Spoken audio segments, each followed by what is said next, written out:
Right, everybody. Thank you so much for joining me. I'm Tezlyn Figaro. This is Tap In with Tezlyn Figaro. Every week, I want to bring you conversations, important information that we need to talk about. Sometimes it's hot topics. Sometimes it's a topic that I think you just really need to know about. And this is one. I want to introduce to you Kristi Williams. She is the 1921 Tulsa Race Massacre a descendant of the massacre, a founder of Black History Saturdays, an organizer and a push the line trainer. Let me explain that to you guys. Push the Line is a nonpartisan training program that I started. And we train individuals on how to be candidates, operatives, organizers, again, nonpartisan, just giving people the tools. And Kristi is one of those trainers, helped me train over 300 individuals in Atlanta. Hopefully we'll be taking the show on the road sometime soon, but just an excellent trainer to help us, what we call push the line, politics until something happens. So there's been some line pushing going on in Tulsa, Oklahoma, with the Tulsa Race Massacre descendants. This week, there was the case went to the Supreme Court. And I want Kristi to kind of walk us through. First, Kristi, thank you for being here. But first, walk us through, for folks who don't know about the 1921 Tulsa Race Massacre, a little bit of the work you've been doing, and then fast forward to what happened this week. Mm-hmm. So the 1921 Tulsa Race Massacre. Well, first, let me say, Tess, thank you for letting me be here. You can get straight to it. I didn't even say that. Okay. That's fine. You can get straight to it. Well, the 1921 Tulsa Race Massacre was one of the worst massacres in U.S. soil. Over 8,000 people became homeless that night of May 31st, 1921 through June 1st, 1921. We have never received any justice for what happened from the 1921 Tulsa Race Massacre. And then just to back it up a little bit, Greenwood, Black Wall Street was 40 city blocks of homes, businesses, all owned by Black people. We were the Mecca before any Jim Crow law. So Oklahoma has a very unique Black history that is not taught, but Greenwood is just a tree in the forest of all the Black history in Oklahoma. But the massacre is one that people will always recognize Tulsa, Oklahoma of, unfortunately, but also one because justice was just never served. And so what you see happening now, we had three surviving massacres. We just lost, surviving survivors of the massacre. We just lost Uncle Red. We love him. We call Uncle Red. His name is Hughes Van Ellis. We just lost him just a few months ago. Hasn't been a year yet. But they were able to go to the Supreme Court in July with attorney Demario Solomon Simmons on the nuisance case. And on the nuisance case, it basically was just a way for to a call for land and property that was destroyed to be returned to the survivors and to the descendants, and to hold accountable the entities who not only were perpetrators of it, but who also helped to enforce the white mobs to set fire and to murder hundreds of Black people in Greenwood. And so, go ahead. No, go ahead. I want you to continue. Yeah, and fast forward, well, when they testified, of course, the case ended up being dismissed. And so this week, they went back to the Oklahoma Supreme Court this time, and the last two survivors were able to tell their stories and why they feel that justice needs to be served. In this courtroom. And Demario, he really did a great visual of explaining what it looked like. And what he said is that they were the survivors on one side of the massacre, these two survivors, Mother Fletcher, who's 109 years old, Mother Randall, who's 108 years old.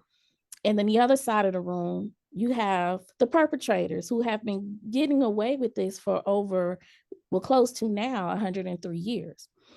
So when you just look at that visual, just imagine this, right? And they're facing each other. And this state is still continuing to cover up what happened. So that's where we're at now. We're waiting on a decision. Well, and just let me say, backing up, before this case, the one in July, the judge, she did decide that this case could move forward, but then she reneged that decision. And so this is what they were asking for this week, was an appeal of that dismissal. Now, there's a lot of questions about reparations, and the two conversations have been kind of conflating. That this is about reparation, which we know reparations means to repair. And this is a form of reparations to the descendants of those who were part of, their descendants were part of this Tulsa Race Massacre and the injury that came from that. But I was explaining to somebody yesterday, because they were merging the two, and I was saying, but when we're talking about in the reparations movement, for reparations, we're talking about those who are enslaved in America, period, not this. How have those conversations, have you been seeing those conversations kind of get intertwined, if you will, and kind of explaining like the difference between the two? Oh, absolutely. And I always tell people, when you talk about reparations with Oklahoma, it's just a broader conversation. You're fighting about the reparations from the massacre. You're talking about national reparations. And then you also have reparations from the tribes, where we was also slaves too. So it's just a whole broader context. And people have said that. So, like in this case, well, why is this not about cash? And I agree. I agree. I think cash should be involved. I also think the giving back the land should be involved. The property that was that was destroyed and never given back, no repair. But this is the nuisance case was one avenue where, Demario Solomon Simmons said that this is a great way to try to help and get something done before they pass on, these survivors, so they can see some justice. Let's go back to that about reparations for the tribes, because again, that's another confusing conversation, and not a conversation everybody can have.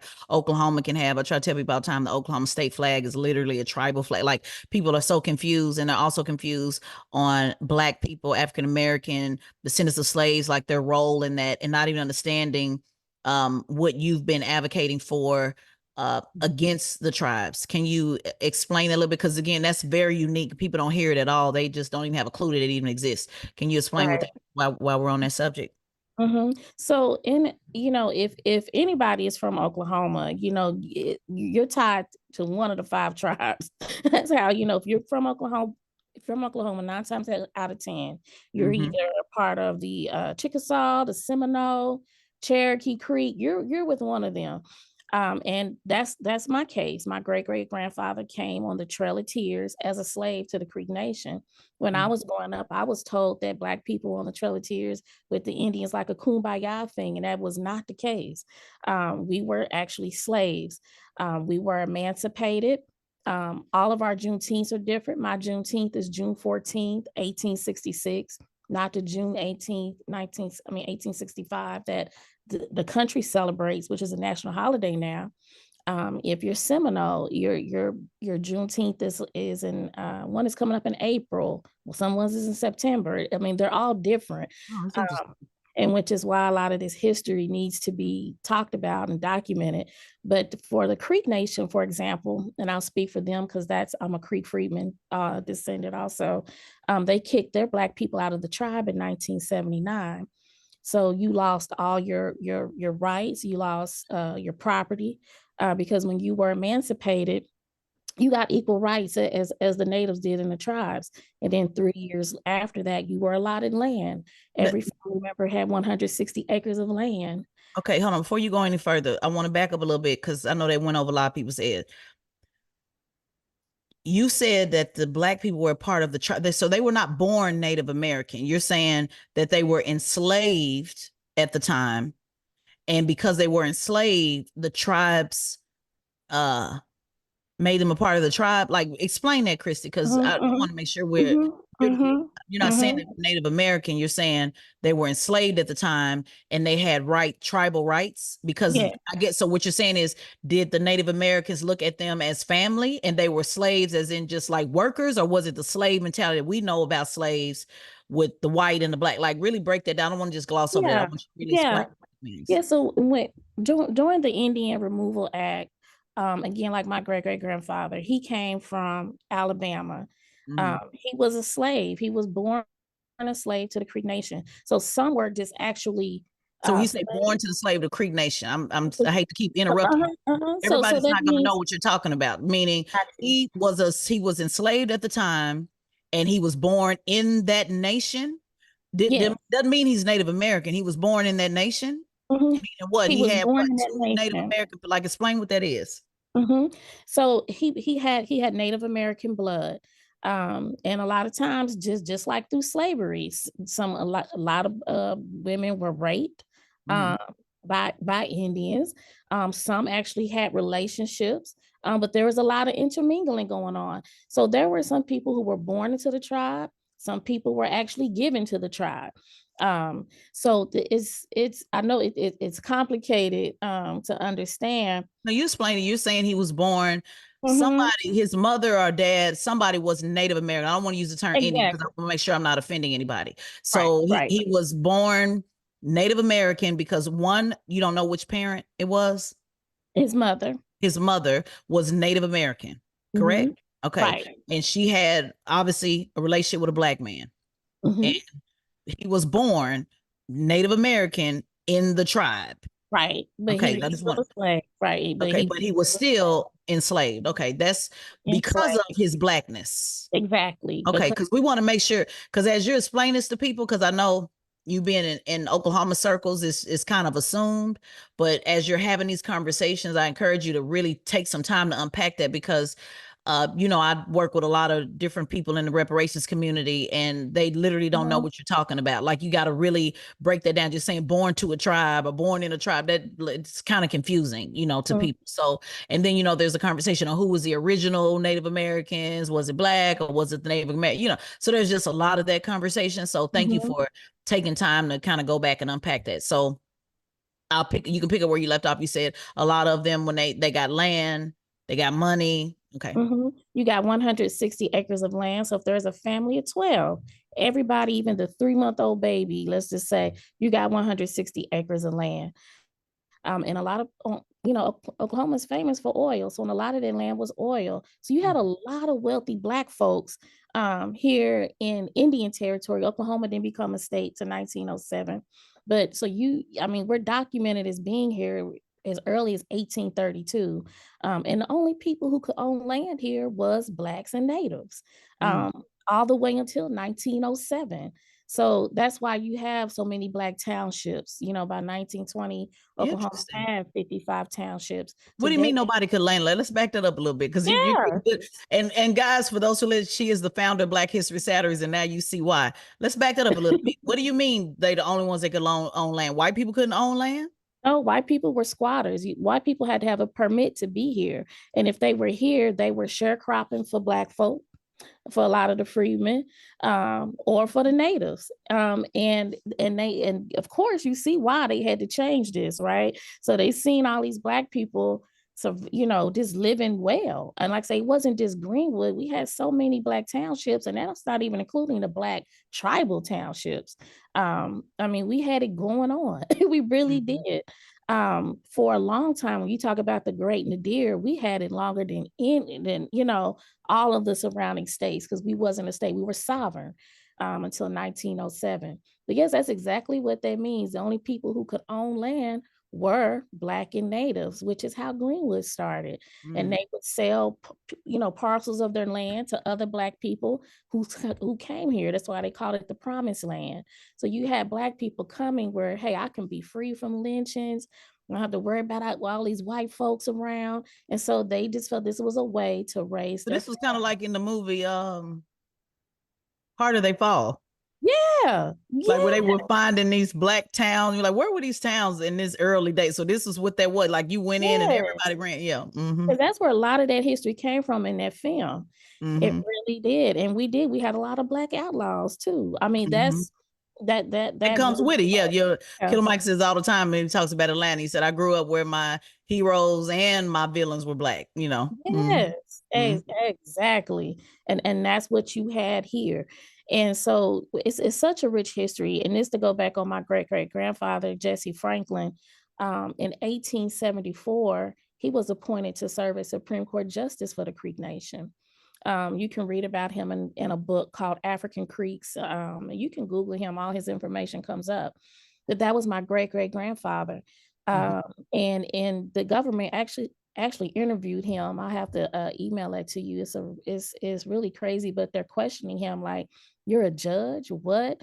You know, Mm-hmm. and then they asked him, "Well, are you a Negro?" I know it said nigger. That's what it said. Are you a nigger? And he says, Mm-hmm. "No, I'm Creek." That's the way he answered him. He said, "No, I'm Creek." Mm-hmm. Uh, and so, that was just a social class, Mm-hmm. um, and within those tribes. So it's a whole lot. Like I know It's a my whole history lesson. But whole but my history main lesson. question I asked you, and I want to make sure I put a pin in that before we run out of time. In the reparations movement, you guys are saying that the tribe should be sued for what was owed to black people. That's the bottom line.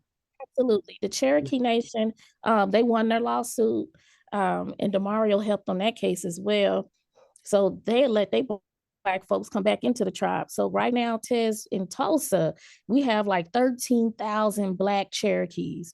And I've been telling them, y'all need to organize because now you have a whole new voting power. Mm. And because it's so many in this area, now the Cherokee Nation has to put a hospital here. They got to do a grocery store because now they got to care for their people, right? Oh And wow. so, yeah, and if you run for like a they have like how we have city councilors, they have a representative for those districts, and when they run, they get a $10 million budget. They get a $10 million budget to build up that community. Oh So, wow. yes, I'm like they really need to Well, you organize. gonna help them organize? Sound like you need to be able. I know, right?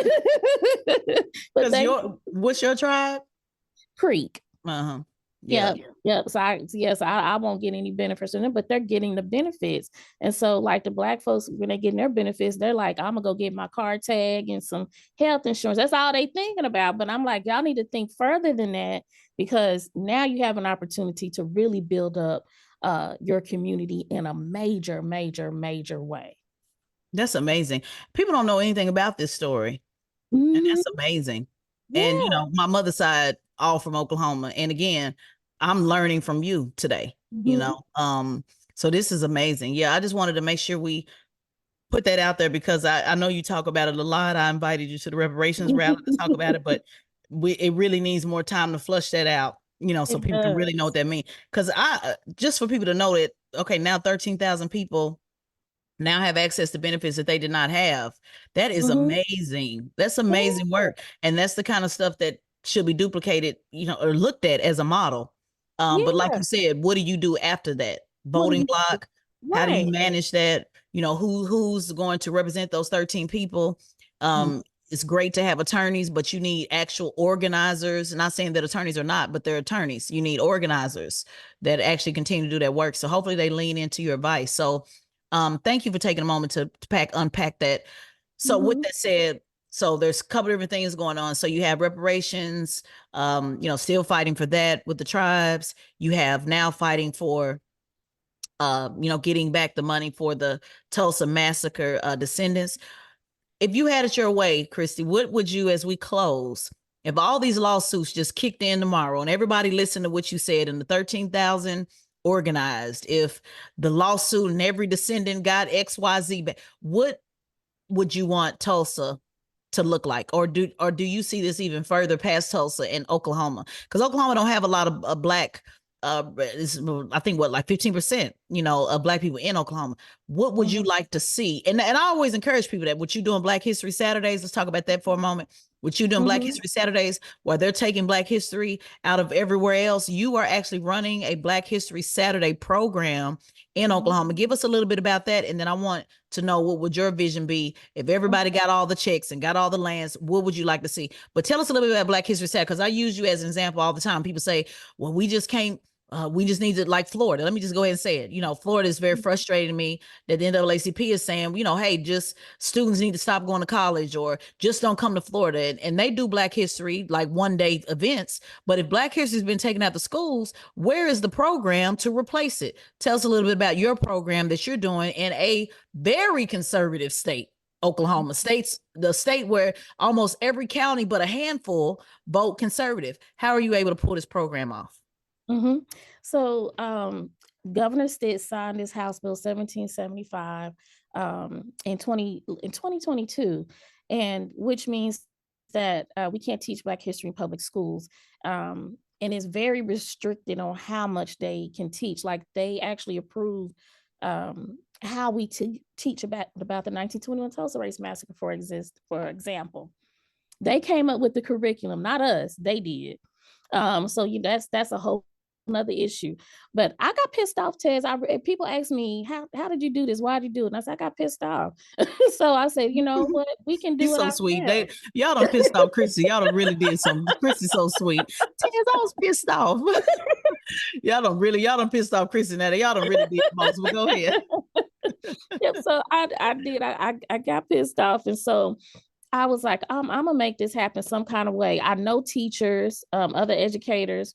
Let me figure this thing out. So I got 2 teachers that I know, and I told them my idea. This is what I want to do. Do you think we can do this? And they were like, yes. And then I got some teachers who were like, I love the idea, but I'm not gonna do it. I'm scared I may lose my teaching certification and my job. And I get that. So I didn't beat up on them. I get it. But then I had other educators who were like, yes, let's do it. So I organized educators from pre-K all the way to adults. Our city councilor is Vanessa Harper, our other friend. She's also another trainer, Push the Line. So another trainer. And so she teaches the adults. Her real job is a teacher. She teaches at the Tulsa Community College. She teaches federal government, but she loves Black history. And so I have her teaching Black history. And my goal is not to just teach them Black history in Oklahoma, which we do, but I also want to teach them broadly, Black history globally, and also want them to know about Black people who are doing work now. So like Tezlyn, you're in our curriculum. So they're learning. Really? Yes. You never told me. You should send it to me. Yes, I will send it to you because I want them to see the people who are doing the work now, because yes, history is what was in the past, but what are we doing now? So you're in our curriculum called Beyond Juneteenth. So what is this covering the work that you do and how you do it unapologetically? And so they get to Kristi, wow, thank you. I didn't know that. Yes. Oh, wow. So they get to see that. And so last year we kicked off Black History Month, and I didn't want to just keep it to 1 month. So we do it all year round, except for December and January because of the holidays. And then we need time to kind of regroup. But we started with 120 participants. And Tez, I was so nervous because I was like, I know how pickup is when at schools for kids. And I was like, oh, I'm just going to get anxiety about getting these kids to the right parents. But I don't have any drop-offs. The entire family stays. Like, I don't have any. And so this year we kicked off again, February 2023. And it's been amazing. So now we have 159 people at the last one. And I ran out of food, which was a good problem, but we still made it work. And even my chef, I told my chef, I hired a chef to come in because it's a whole school day from 9. You got to have me come down, Kristi. I'm surprised you normally tap me for stuff. Yeah, so, but I know you've been so busy. Girl, you don't care nothing about me being busy. Girl, you ain't never, so don't sit up here and lie on this thing. I'm always busy. That's why I say I'm surprised you ain't because normally I expect a little text. It's me. I can hear your voice in the text. It's me again, Tez. I know you, but I just need a. I know. Nobody want to hear no lie about you being busy. Like I said, I'm surprised. Because when I do text, I'm really want something, so I try not to. You trying to save it, put it in the reserves, okay? Trying to save it up. Because you're always so supportive, and especially when you see people doing good stuff, you always support them. Yes. 'Cause I never want to take advantage of that. But we are doing such I'm just amazed that we're continuing to do it because funding has always been an issue. Yes. And the crazy thing is about it, Tess, I don't even have a grant. I I've know. I Say haven't that had a again. That's grant. why. So, girl, I don't want to hear Yeah, no. Let me just put this on yeah. the tape. I don't want to hear nothing from these. Not. That's why I'm always promoting what you do, Kristi. Because how are Mhm, y'all doing? If y'all got grants, millions and millions of dollars, what the hell mhm, y'all doing? How was Kristi able to do it? I've said it several times. Brevis, I'm gonna keep on saying it mhm, until y'all doing exactly what you have the access to do it. Why is Kristi able to do it? You're not able to do it. Today, I was organizing a program. Very excited about a conference. So I'm a civil circuit and appellate mediator for Florida Supreme Court. I have been since 2011 and I'm sorry, 2008, and a trainer. Willie mhm, D, rapper Willie D, iconic Willie D. We're working together with the Hip Hop Caucus and a task force. And he's been trying to get a conflict resolution program in the schools. But the hmm, red tape, they have to go through the schools, I'm like, Willie, we don't have, that's what Push the Line is all about. Showing mhm. you how to get this done. We don't have to wait on no school. Right. Give me 10 kids. Let me write the curriculum. Give me 20 kids, write the curriculum, book the room, and that's that. Mhm, The goal is mhm. that you're able to teach youth how to resolve conflict. We don't need no school district and no red tape. I'm gonna show you how it's done. We're gonna That's get the right. people, then we're gonna do the press release. Congressman Bowman, you're gonna help out Houston, Texas. If Mhm, if if the elected officials in Houston don't like it, well, guess what, Kristi? They got time to get on board. So that mhm. means we got to go outside to get the New York representative to help and do the same program in New York. That's what it is. Again, remember, push the line. Politics until something happens. I don't need you to help me get no 10, no 20 kids in no room, and I ain't going through no red tape. We're gonna show that it Exactly. got done, do the highlight reel, just like we did with ours. Go back and say, now, do y'all want to help these kids or not? Yep. And if y'all don't, no problem. Duly noted. I'm gonna make sure everybody know that I asked if y'all help though. Know that. know that I went and asked and y'all said y'all don't want the program. And then if Mhm. you don't want to give the grant, then where's the private investor? Where's the private person that says this program has to continue? Yep. Where are those people? Are we just gonna have to just figure it out, just like you've been figuring it out, Kristi? So I don't want to hear nothing from these organizations that got millions and millions of dollars in grants, and all y'all doing is bitching and complaining about Black history being taken out, but I don't see nobody replacing it. How hard is it if Kristi's able to do it? So with Mhm. that said, you said you don't have a grant. So how are you getting this done? Mhm. So, we were on the Rebuilding Black Wall Street that the old network had covered, and I filmed with them for like 3 days. And so when they finally played it, it was under 3 minutes. I got the less time than anybody on the show on all the episodes, and I thought that at least that was going to get out there. People would give to it. Mm-mm. That Nothing ain't how it happened, works, girl. Who told you and they that? told them, yeah, You must need to be a student in the same class that I got you teaching. yep. Who told you that? Girl, Yeah, and I'm just thinking, you know that okay, ain't how it go. Yeah. yeah, and that is not how it went. So, it wasn't till, NPR did a special, article on it, and when that went out, everybody just started giving to my Give Butter, my donation link, and so, literally, Wow. that's how we've been making it. It cost me $5,000 a month to do Black History Saturdays, paying Wow. for the space in the school. My chef, who I was talking Girl, now, wait, about. man. Now, wait, maybe we need to talk offline, girl. Maybe get this cost down, like chefs and all of that, baby. Maybe you need to But maybe all this feeding everybody. Maybe we can't do all that now, Chris. Like 5,000 is a lot. $5,000, but, and I pay my educators. I have 10 Oh, educators. that's why. Okay, Yep, that's that's why. why, and they're a Okay, big gotcha. part of it, and so I pay them. So the Um people coming, they can't donate. You don't accept donations from them. Can they donate? Mhm, Okay, people good. donate, and that's how, like I Okay, said, that's how we've been going. There were some pastors in the community, some churches that came together, and they raised $15,000 for me, and so, okay. that really helped. But, Mm-hmm. as people hear more about it, like, every time you share it, somebody will donate. So it's like just little things that people, that they can get. I did apply for some grants. They say, if and right here in Oklahoma, from a lot of philanthropists, they say it's too political. They don't want to really get involved. So, it just doesn't happen that way. But God has a bigger vision. Yes, Uh, he does. Even National Geographic, they gave me $10,000 just to start it out. Wow. This So, is amazing.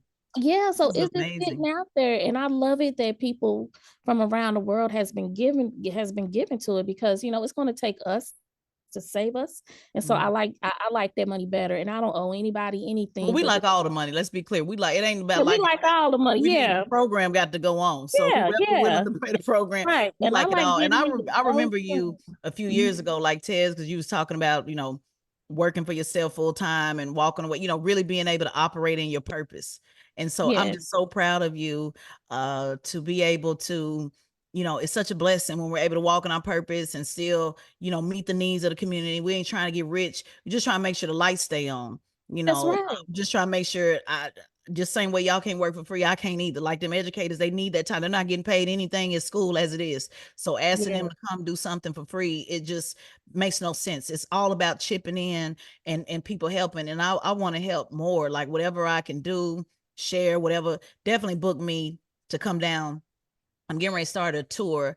If that goes through, and I think that's gonna be in June, but okay, maybe I can come in May or something. We got to figure out something because I need to come do it yeah, because that way, if I can do like a press release behind it, that would be great. Because yeah, now working with Congress, we're able to get a little bit more earned media with that, and so let's partner and have me come down, yeah, give a session for the day, and love maybe that that. can bring some additional eyes on it, Yeah, so we need we're doing that. all we can. I'm doing all I can. Shout out to, before we get out of here, you got so much information, Kristi.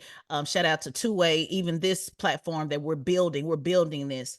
Mhm, This is another outlet, and it really does take like all of these outlets to get this information out, because the drama and the negative that goes quick. People move that, they share it over and over and over and over and over. We have to cast such a big net, such a wide net, just to get people to hear it, and we got to keep telling it over and over and over. That's why that one session and Push the Line that I titled, it's not about we, it's about me. You yeah, really got to hustle this. You really, really do. And Kristi, I'm just so proud of you. And I'm thank proud that you've connected with me over the years. And I'm proud that I've been able to speak life into you, and you've been able to speak life into me, because you got to have it in this game. You you really do. gotta have it, and I appreciate you so much, and I mean it when I say I would have not been able to do this if I had not had you for inspiration, Oh, seriously. wow. I would not have been able to do this. Wow. And one of the things that you really always talk about is the pressure and the stress of it, and people don't realize it. They just see you like you're okay, but they don't know what, I don't what know you what gotta I'm go going through to through. get. Girl, I told Yeah, somebody they today have I'm no laid off every day.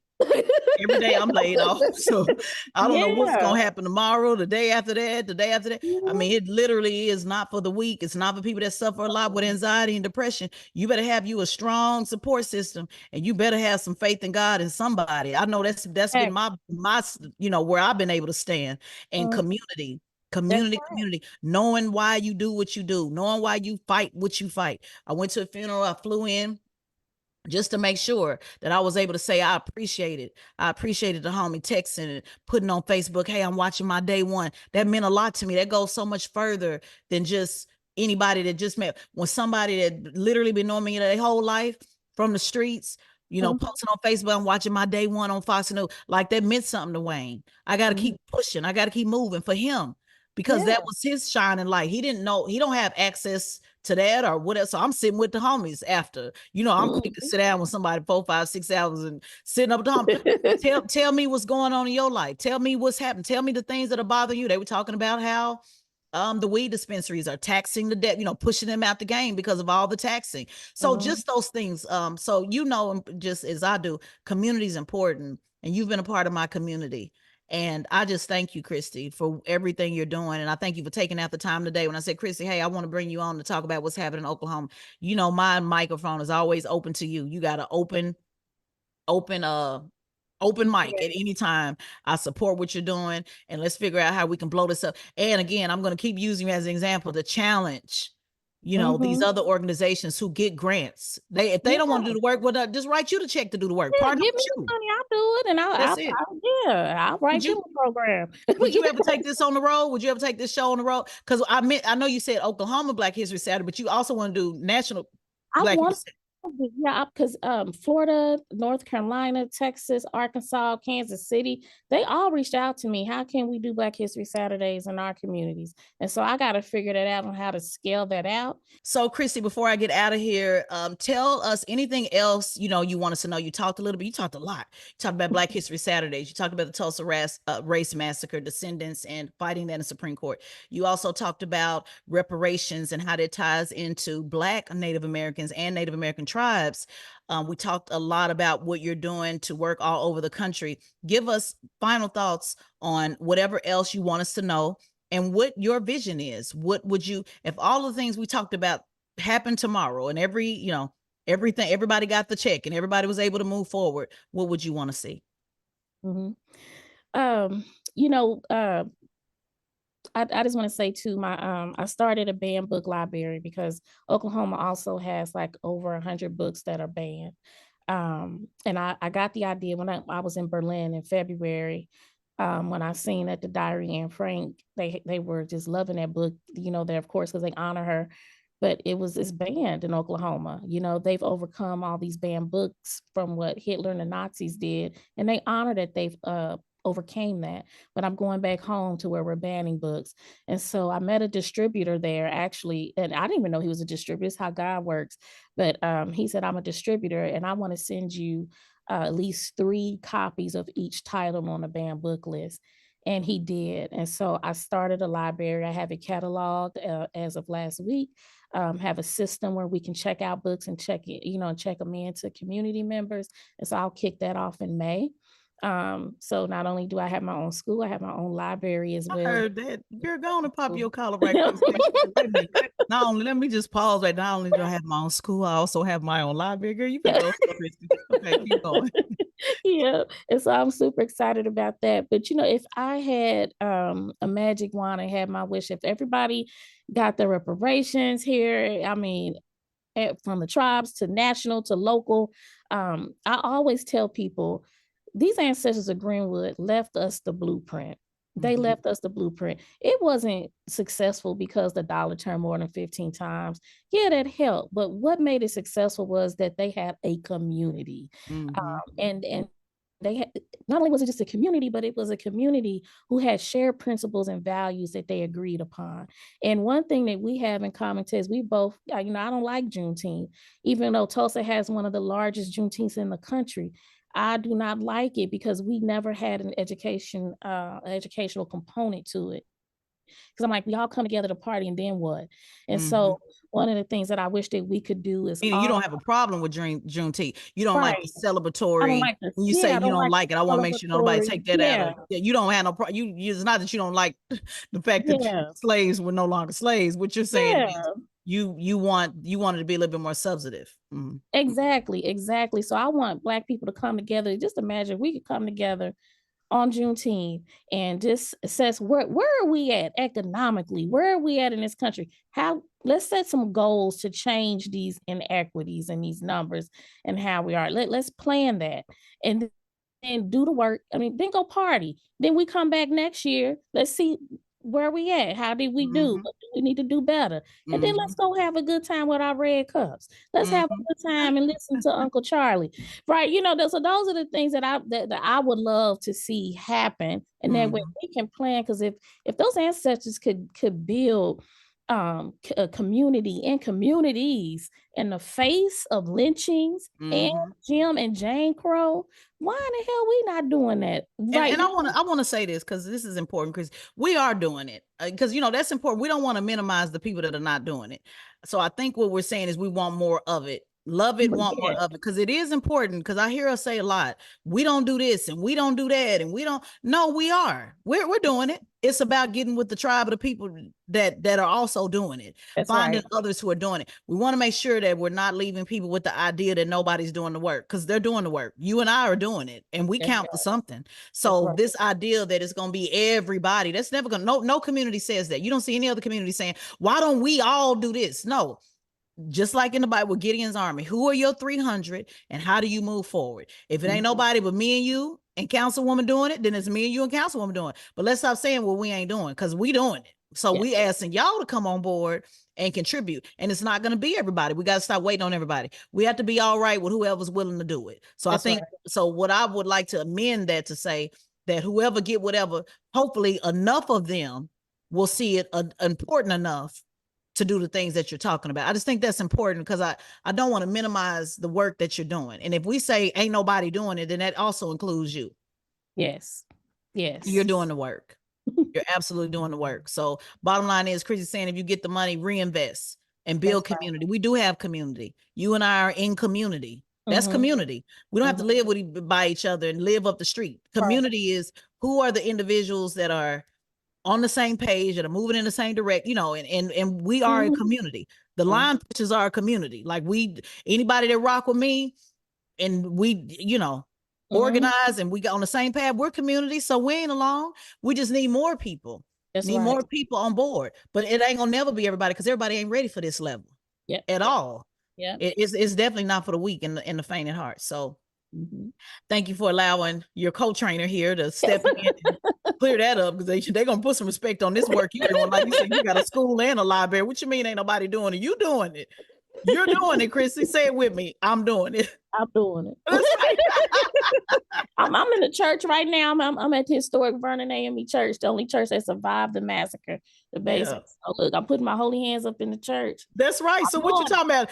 You need to be doing it, girl. You doing it. What you talking about ain't doing it? They need to be doing it. Tell them we need more people on board. Let's be clear now. That's right. Because you definitely doing it. So I just appreciate you, Kristi. I really do. Thank you so much for all of the work that you do.